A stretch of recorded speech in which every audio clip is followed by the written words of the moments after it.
겠습니다. 예, 예, 수고 많으십니다. 경기도 양주 출신의 정성호 의원입니다.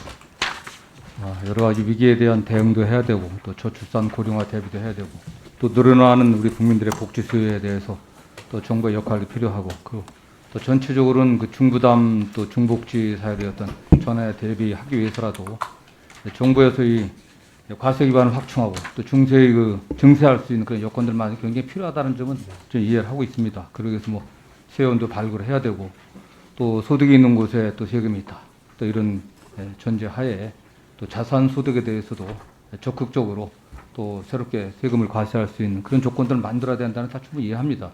다만 뭐 동서의 어떤 고금을 막론하고 장관님도 잘 알다시피 세금에 대해서는 좋아하는 사람이 하나도 없습니다.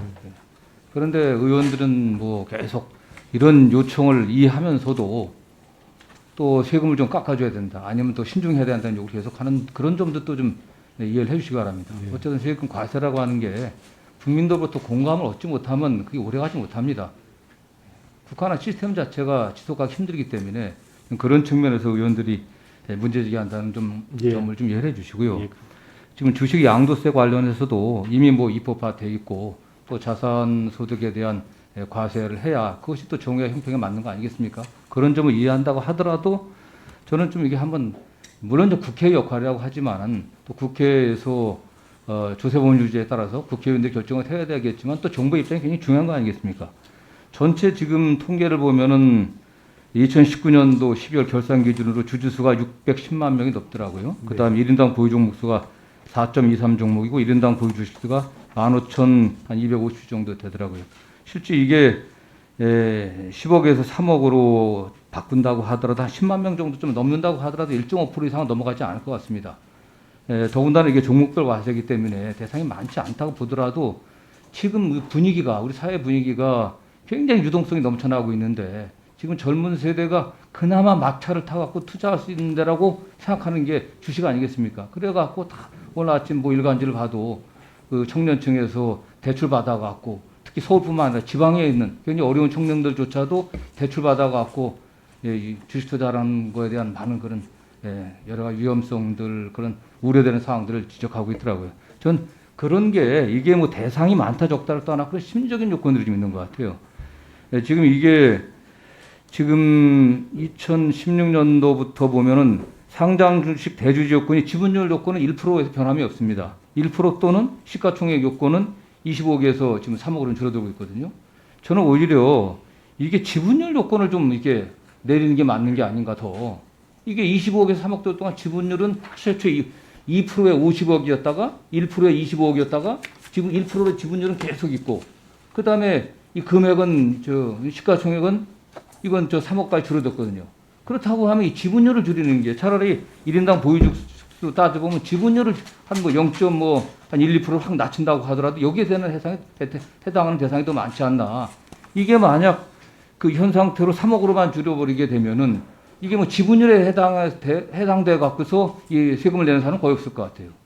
이 점도 한번 좀 검토돼야 된다고 보고 있고, 그 다음에 소득세 세율 또한 지금 3억 기준으로 해갖고 20%, 25% 나누는데 결국 소액 양도 차익에 대해서는 더 세금이 좀 적게 좀 세율을 좀 세분화할 필요가 있지 않나 이런 점들을 고민해야 될 것 같고요. 근본적으로 이 문제를 제기하는 여러 가지 어떤 일반 청년층이나 국민들의 심리 이런 걸 고려해 갖고 정말 그 일반 청년층의 그 평균적인 투자액들이 어느 정도인지 이런 걸 좀 잘 따져보고 저는 금액보다는 이 지분율을 좀 조정하는 문제, 그다음 세율을 세분화하는 문제 이런 문제들을 함께 검토해 갖고 이게 입법화되어 있으니까 그냥 할 수밖에 없다 이렇게 하지 마시고 조세소에서 논의할 때 국민들의 여론을 반영해서 좀 적극적으로 검토해 주고 좀 당부드리겠습니다.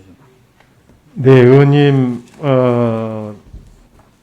지분율이 지금 1% 아닙니까? 그죠? 2016년부터 좀 1% 있는데요.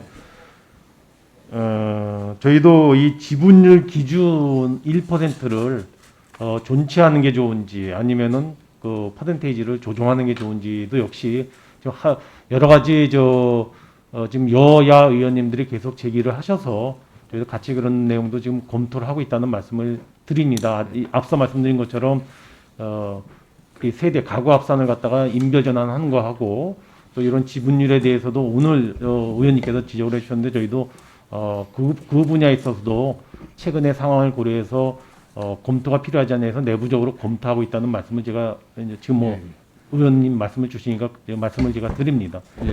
그 다음에 또 다른 의원도 지적을 하셨지만 이 중소기업이 주로 해당하는 이 간주배당금 과세 문제, 이 문제도 지금 뭐 특수관계 있는 80% 이상 지분 보유한 법인인데 뭐 일본 같은 경우는 장관께서 한 50%라고 하지만은 결국 이게 뭐 상장회사의 경우 지분이 다 되게 분산되어 있기 때문에 크게 해당할 리가 없을 것이고 이게 주로 가족회사가 주로 위주인 중소기업도 대상되지 않겠습니까? 저는 이 문제도 결국 그 같은 문제인 것 같아요. 결국 대개 소규모 법인들, 가족회사, 가족들로 이루어지는 그런 중소기업이 가장 대상되는 게 아닌가. 그리고 또 중요한 게 결국 이게 기업회계는 발생주의가 원칙이고 그다음에 세무회계 또한 권리 의무 확정제를 원칙으로 하기 때문에 외상 매출 거래 시 외상 때 그 발생한 이의 경우 결국 미실현 소득에 대한 이게 과세가 되는 게 아니냐. 실제 현금이 들어오지 않았는데 배당 가능 이익으로 볼 수 있는 그런 문제도 있고 두 번째는 일률적으로 적정 유효 소득을 정했다는 점이죠. 그렇기 때문에 기업에서는 이게 계정한 소득의 50%나 자본금의 10% 좀 큰 금액을 적정 유효 소득이라고 보고 있는데 좀 미래에 발생할지 모르는 그 잠재적 위험에 대비할 필요성도 있는데 이런 개별 특성 등을 고려하지 않은 일률적인 기준이다. 그 다음에 또 세 번째는 향후 배당 가능한 이익이 없는 경우 이중과세 문제가 발생할 수 있다는 점. 유보소득 배당 간주 소득세는 일종의 선납소득세의 개념에 해당하는데 기업이 어려워져 갖고 배당이 불가능한 경우는 이 소득세 환급 절차가 없어 갖고 이중과세에 해당한다. 이런 지적이 또 일부 전문가들은 얘기를 하더라고요. 이런 점들을 고려해 갖고 이게 전반적으로 제가 말씀드린 것처럼 증세의 필요성은 공감하지만 결국 중소법인이라 중소 기업이라든가 또 중소기업 운영하는 그런 그 소규모 가족법인들 뭐 이런 데에 대해서 부담을 가중시키는 이런 것은 좀 우리가 심각하게 고려하면서 예, 장관 답변하시겠습니까? 예, 예. 의원님 하여튼 간주배당 관련해서는 뭐 여러 여야 의원님 말씀 주셔서 저희가 꼭 이건 해도 금액은 별로 크지 않습니다. 이건 증세하고는 전혀 관련이 없고요. 저희가 아까 사실은 최대 주주하고 특수관계자가 80% 연결돼 있는 소위 거의 개인 법인 비스트름한 경우에는 조세 회피 수단으로 많이 이용을 해서 전문가들이 많이 지적을 해왔습니다. 해외에서도 이런 사례가 많이 있고 우리도 도입해야 되지 않느냐 해서 이번에 개인 유사 법인에 대해서 여하튼 세법 개정안을 만들어서 국회에다가 저희가 제출해드린 상황이고요. 법이기 때문에 저희가 거기까지만 지금 공개가 됐지만 여기서 지금 말씀하신 대로 조세 회피하는 사람들에 대해서는 이와 같은 간주배당 제도에 의해서 막아야 되겠다는 거지만 정상적으로 영업활동을 하는 그런 법인에 대해서는 피해가 가야 되지 않겠다 싶어서 저희가 지금 같이 법 개정과 그리고 시행령에다 내려고 하는 내용 중에 이 단기 또는 2년 이내에 정상적인 영업활동으로 투자, 부채 상환, 고용, R&D 등을 지출하거나 지출하기 위해서 적립된 금액은 이 간주배당 금액에서 제외되도록 하겠다 해서 저희가 나름대로는 그렇게 선의의 피해자가 생기지 않도록 이거를 조세회피 수단으로 악용하는 분들에 대해서는 간주배당으로 배당이 되겠지만 그렇지 않은 분들의 정상적인 영업 경영 활동에 대해서는 다 제외될 수 있도록 하는 그러나 그게 법에는 들어갈 수 있는 사항이 아니고요. 법에서 이 내용에서 큰 틀에 논의를 해주시면 저희가 시행령에 이렇게 차감 규정을 해서 다른 피해가 없도록 그리고 외국의 사례를 다 감안해서 그렇게 검토를 해왔다는 말씀을 드리고요. 이게 뭐 세금을 뭐 몇백억 더 걷고 이렇게 하려고 하는 거는 아니라는 말씀을 드립니다. 자꾸만 제가 무슨 이게 세입을 추가적으로 확보하려고 이런 제도를 약간 만드는 게 아니고요. 저 국제적인 사례, 표준 그리고 아까 소득이 있는 곳에 세금이 있도록 공평과세라는 여러 가지 또 전문가들의 지적도 감안해서 저희가 제출해뒀다는 말씀을 드리고요. 국회에서 어차피 세법을 갖다가 이제 심의를 하기 때문에 그때 저희가 최대한 설명드리면서 말씀을 드리고요. 또 국회에서 여야 의원분들께서 합리적으로 지적을 주시면 저희도 정부도 적극적으로 같이 수용할 건 수용하고 해서 협의에 적극적으로 임하도록 하겠습니다.